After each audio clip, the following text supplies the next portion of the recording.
With the 5th pick in the 2019 NFL Draft, the Tampa Bay Buccaneers select Devin White, linebacker, LSU.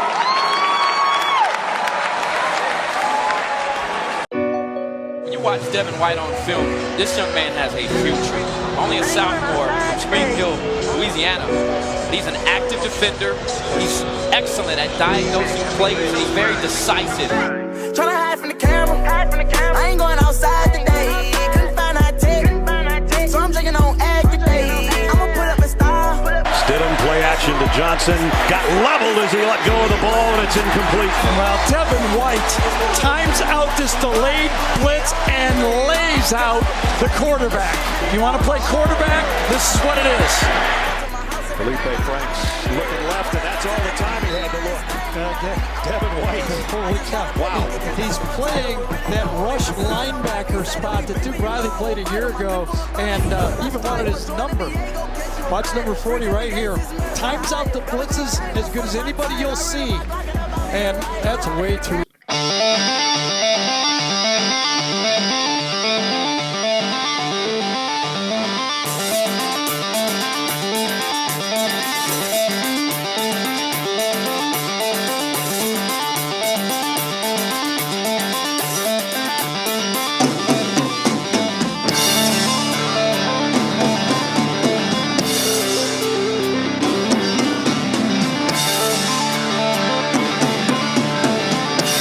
Welcome back, everybody. This is my podcast, and I am, of course, your host, Will Neely. And like I said last week, we might have someone on the show, and we do. We have my friend Garrett Willard here with me.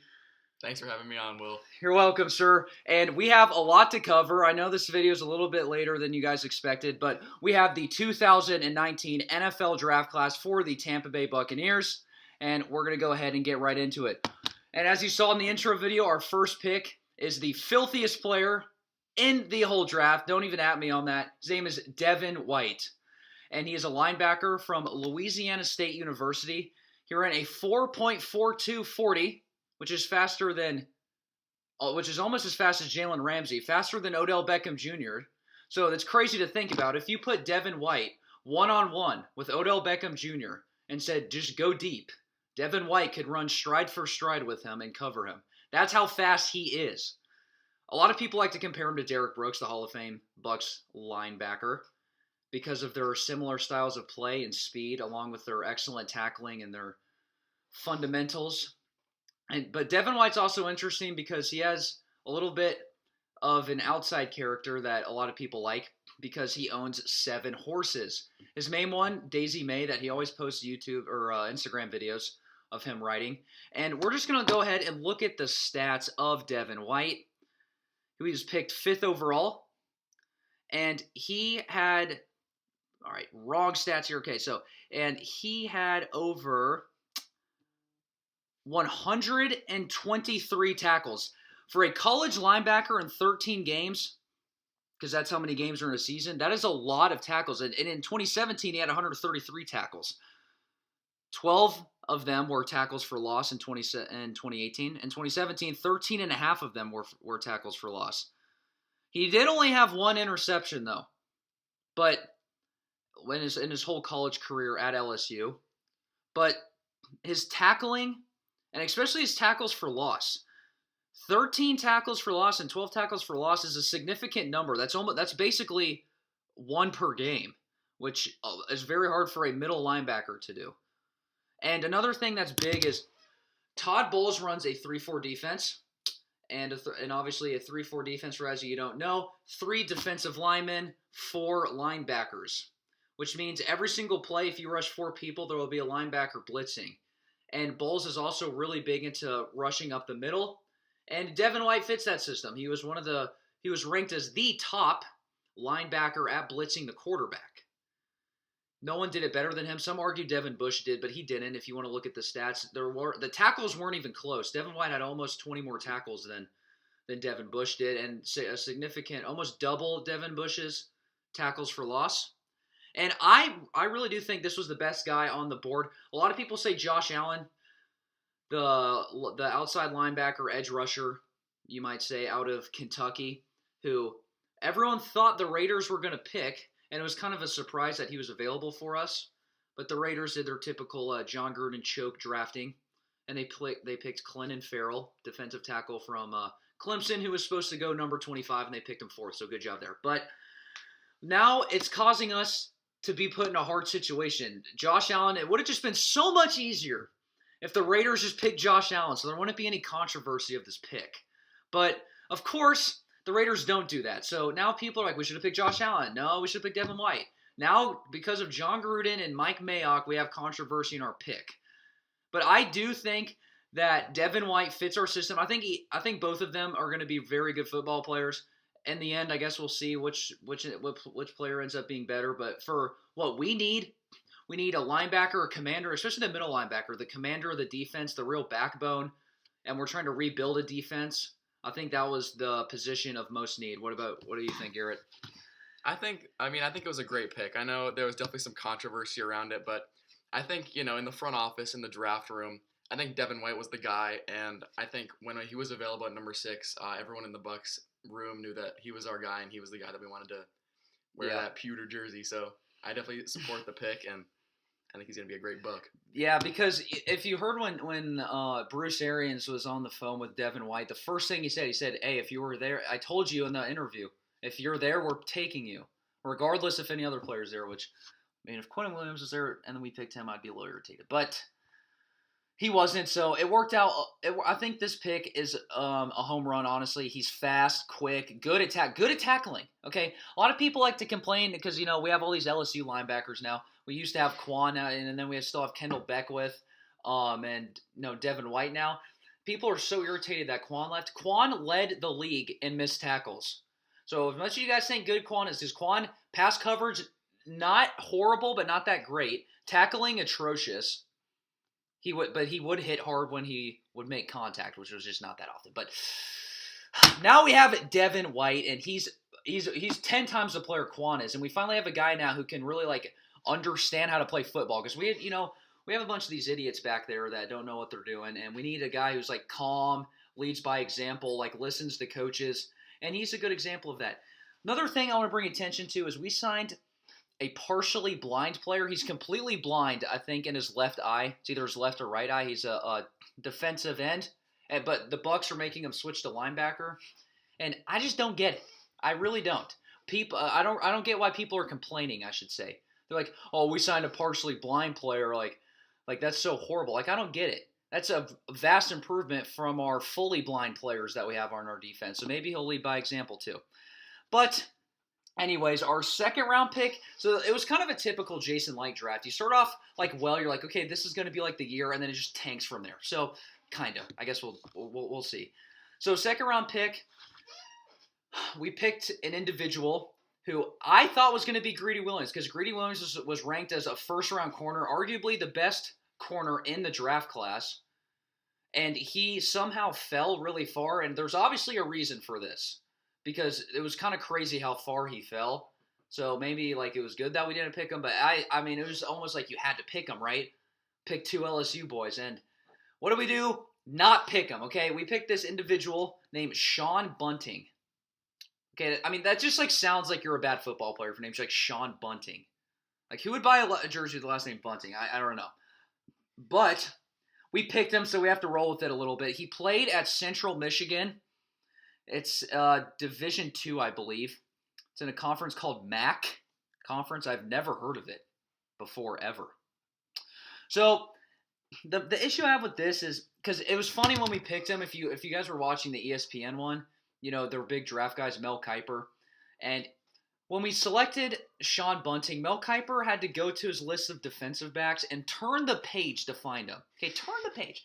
He had 8 corners ranked ahead of him going into that night. And we picked him. Not saying he might be bad. I mean, he could be bad, but we don't know. It's kind of hard to really evaluate a draft class right after you pick them, because you've never seen them play yet. But from what we know on paper, it's who the heck is Sean Bunting? Now, the main stat that people talk about, he didn't allow a touchdown all year at Central Michigan, but at the same, who did he cover? MAC conference receivers are probably not very good, and he's now going to be going into a a division that has Julio Jones, Michael Thomas, Devin Funches, it's not really a good look for him per se. Because a second-round pick, you have to note, is a starter in the NFL. First-round pick, immediate starter. And your second-round pick should be an immediate starter. So if Sean Bunting is anything but an immediate starter, it's not a good pick. And I just don't know if he's ready to cover Julio Jones, because think about it, we're going to blitz a lot, which means there's going to be a lot of man-to-man for the corners. And I don't know if Sean Bunting is ready to handle Julio Jones one-on-one if we're blitzing. I just don't think he's ready yet. But again, we'll see. Bruce Arians and Todd Bowles said we're drafting for players that fit our system instead of the best available. Because just because the best available doesn't mean they're going to fit our system. And then they won't play that well. They might play good somewhere else, though. But that's not the point. And we've never really done that before because our coaching staff's not very smart. So this could be good. It could not be good. We're going to have to wait. But from what I've seen, I'm not that excited about Sean Bunting. What do you think, sir? I think it's definitely a concern. I mean, I know Greedy Williams is on the board, and I think it's definitely appealing when you see him, going up against SEC wide receivers all season and still looking like a stud. And, Sean Bunting, like you said, I mean, I don't know what kind of competition he's facing, but even with the success he had, it's a gamble to see if his stellar play is going to translate to the NFL. And while Greedy may have been like the day one better player, I think, it's really important to get some guys that you think are going to develop well in your system. And I think if this was Todd Bowles' guy, then I'm glad that he picked a guy who he thinks he's going to be able to work with. So yeah, because Todd Bowles was big into corners that can tackle. He likes apparently he didn't outright say that, but I've read several reports that say if you play cornerback for Todd Bowles' defense, you have to be able to tackle, and you have to be able to tackle well. And the big knock on Greedy Williams was that he is a horrific tackler. He's kind of like Deion Sanders. Now, Deion Sanders obviously a Hall of Famer. But Deion would never want to tackle because, he didn't want to get injured. And Greedy's almost the same way. Greedy is not good at tackling. And that's probably the main reason we didn't draft him. There was some rumors, though, that he was a little cocky and a little bit of a jerk in his interviews, pre-draft interviews with teams. So that, I think, had a big part in it, too. So that combined with his poor tackling, I think, is why we didn't choose him. But another issue was Sean Bunting. I mean, don't you think that we could have traded down to get him? I don't think he was a real hot commodity at the 5th pick in the second round or the 6th pick. And Jason Light in the last 5 years has drafted 9 corners. Okay, 9 corners, and they all suck. Okay, that's a problem when you draft 9 corners and you still can't cover the same receivers in your division. That's an issue. That's a Jason Light problem. So Jason Light has become stubborn in the draft, and all he wants to do is draft 5 corners a year. And he's like, okay, well, one of them has to be good. One, like all we need is to have one good corner, and I'm going to look like a savior. Problem is, no one is good every year. Hargraves, Vernon Hargraves. Okay, we're getting a little off topic, but I just want to explain this. When you pick, so a general manager in the NFL, Garrett knows this too. The one thing you cannot miss on, because they can say like, it's hard to be a GM, you're going to miss on some picks. One thing, as an NFL general manager, you can never miss on a first-round pick, ever. That's a requirement. They have to be an immediate starter and make an impact. They don't have to be a Hall of Famer every time, but they have to make an impact and be an immediate starter and play well. Nonetheless, a top 10 first-round pick, that player should automatically be an All-Pro. And we picked Vernon Hargraves. Yes, I understand we traded down from 9 to 11, but we were going to pick him at 9, so he's basically a top 10 pick, okay? He got picked 11th. And he is horrific, and now we're forced to play him. Brent Grimes is retiring. Thank goodness. Goodbye to you and your wife. By the way, she blocked me on Instagram. So, actually, guys, if you're listening to this podcast, I want you to go on Miko Grimes' Instagram right now. I'm going to go find it real quick. Oh, she blocked me, so I have to go to Brent Grimes' Instagram. Yeah, okay. Go to I Heart Miko, all one word, on Instagram, and just comment #freewill on every post.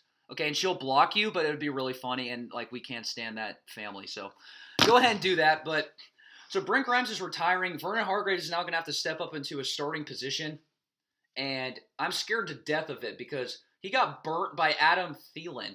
This, I mean, how do you get burnt by Adam Thielen, really? Adam Thielen, a great route runner. He's quick for sure.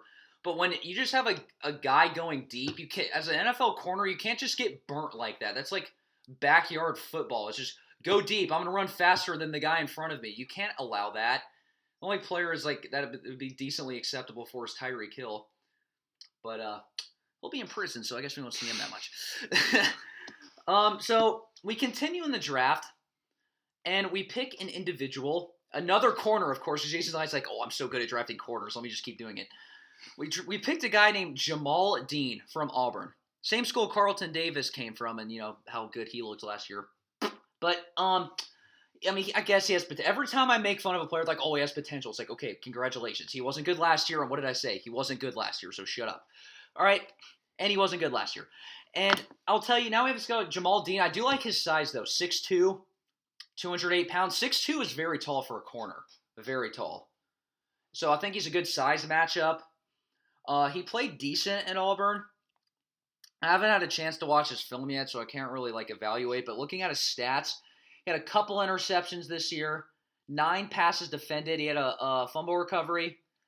And another thing, this again shows Todd Bowles' system.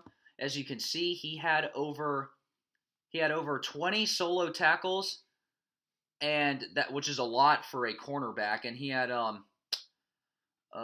2 tackles for loss. So this, again, is a player that would most likely fit Todd Bowles' system, which is why we drafted him.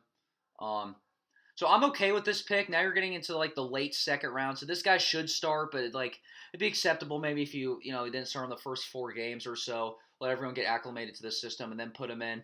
He looks like a good tackler. He's a good size matchup. I think he's pretty fast. I don't see his 40 time listed on here, but I'm decently okay with this pick. The only issue I have is now we're just getting into the cycle of only picking defensive backs. What do you think, Garrett? Yeah, I mean, I agree for the most part with what you're saying there. I mean, the size is definitely intriguing. I mean, I can't remember the last time I saw a Bucs cornerback just come up and lay someone out. So hopefully he can bring that to the table. Yeah, we just need one player. One player can change an entire culture and build a dynasty. I think Devin White's that player. It could be any one of these picks. Now, I'm not going to discuss every single pick because some of it gets a little irrelevant, but I will talk about the first 3 picks we made for sure. And the next guy we pick is a guy named Mike Edwards. And guess what position he is? He's not a corner, but he's a safety. We almost, Jason Light's like, I'm going to mix it up a little bit and pick a defensive back, but it's going to be a different position. So this guy's from Kentucky, and I've heard pretty good things about him. On 620 WDAE, they like him. So which means I like him decently, but we don't know. And he's 6 foot. He's a 6 foot safety, and all you people out there that think Justin Evans is the second coming of Sean Taylor or Ed Reed, I mean, you might as well just I don't know what you should do with yourself because he's obviously not that. We know Justin Evans at this point is nothing better than a guy who can be rotated in at times. I mean, that's what he is. When you're a Jason Light draft pick, that's what you are. Now, this coaching staff could make a lot of players better. That's true. But for what we've seen, Justin Evans, the second-round pick, is just not cutting it. We had to draft another safety, even though we drafted one last year. And you guys, it's so annoying. We pick the same positions, and none of them are good. But maybe we'll turn around this year. We're drafting for the system this time instead of just best available. So, wow, this guy has stats all over the board here. He graduated college, which I always find impressive, because normally these guys leave early. He had 82 tackles this year, 9.5 for a loss. He didn't have any sacks. He had 2 interceptions, and he had a pick 6, I believe. Yes, a pick 6, 6 passes defended. So those are pretty good numbers for a safety. I'm going to give this guy a fair shot here. I think it is kind of good that we do get young DBs, though, even though we just keep doing it over and over again. I think this is a good player. He, again, is good at tackling, runs well, a real Todd Bowles guy. So in 4 picks, we've picked a linebacker and 3 defensive backs. So it's been all defense so far. And one issue I did have with this draft, we did not pick a single offensive lineman. And what was one of the main issues we had last year? Offensive line. Fitzpatrick couldn't deal with it. Jameis couldn't deal with it. We haven't had a running back go over 1,000 yards in like 4 years now almost, I think. Peyton Barber can't deal with it. No one can deal with this offensive line. I already have my comments on Donovan Smith. We were basically sucked into signing him, but I mean, Caleb Beninock, why is he playing? DeMar Dotson's going to retire soon. I mean, I hope he does. He's horrible, but we have no option at right tackle if he retires. That guy, Alex Kappa, we drafted last year in the 5th round, I mean, he only dressed for 1 game last year. So, some of these picks by Jason Light, it's just horrible. And we didn't pick one offensive lineman this year, and we didn't sign any in free agency. We only re-signed Donovan Smith, and he's not the savior to the offensive line, I can tell you that. We didn't draft any offensive linemen, and that was a big issue last year. So it's going to be a big issue again this year, unless we just have a really good, coaches that can coach them up a little better. I don't know about how our offensive line's going to look. What about you? Yeah, I mean, there was definitely a lot of talent on the board with this offensive line class. I think I would have supported maybe a second-round offensive lineman pick. There were certainly some talented guys there. Instead of a corner. We already picked a corner. With like the 5 corners that we drafted. We could have just postponed that maybe to the next round. Oh, Sean Bunting apparently was just – everyone had him circled for the second round. We had to pick him when we – I think Jawan Taylor, the tackle out of Florida, may have been available at that point. And he – I know that he had like knee concerns or something, and that's why he fell. But actually, I think Jawan Taylor got picked 1 pick ahead of us. Okay, maybe. But even then, we could have traded up 1 pick and got. I don't know. I don't get our whole system. Mm-hmm. Now, the last player we're going to talk about here is just if we haven't learned our lesson yet. I don't know what to tell you. It's just as if we haven't learned the lesson yet, guys. We pick another kicker, another one in the 5th round. What is our problem? What is our problem? His name's Matt Gay, and you know what he said? So he gets drafted, and like everyone's like, "Oh my gosh!" Like they picked a kicker, and he goes on this interview, and he goes, "Yeah, I was really surprised I got drafted. I didn't think I was going to be drafted." And then I said, "Yeah," and then I'm sitting in my house, and I said, "Yeah, so did I, and so did everyone else." But Jason Light's like, "Oh no, he's definitely an All-Pro. Let's get him on our team." Look, I'll give him a fair chance. I followed him on Instagram, and he posts these like insane highlights of kicking like 60-yard field goals, and then he'll be like, "Oh, I'm gonna hit the crossbar this time," and then he'll like just aim for the crossbar and hit it. Like it's kind of crazy.